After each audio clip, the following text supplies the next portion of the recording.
एमाले र कम्युनिस्टले त हस्पिटल पनि बनाएनन् हैन। आज बाटो बन्यो, बाटोमा हिँड्ने मान्छे सबै खाडी पुर्याए। जब मेरो खाता बन्द भयो नि हस्पिटलको र मेरो श्रीमतीलाई छोरालाई पक्राउ पुर्जी जारी गराए यिनीहरूले, गराएपछि म आफै आएको। बुझ्नुभयो के? तर तपाईँले के भन्नुहुन्छ? हस्पिटल जस्तै चिजको खाता बन्द गर्ने हैन दुर्गाजी, तपाईले भन्नुहुन्छ आओ आओ आओ भन्दै तपाईले अनि गोली हानेपछि के हुन्छ? प्रहरी किन्दै गएपछि अनि सरकार चुप लागेर बस्छ।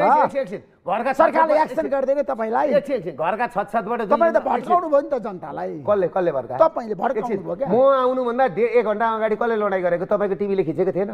मैले त लाइभ गरेको छु दिनभरि। तपाईले लाइभ गरेको के भने एकछिन तपाईले लाइभ गरेको थियो भने तपाईँ आउनु भन्दा अगाडि घटना कसरी घट्यो दुर्गाजी भनेर प्रश्न सोध्नुपर्छ त।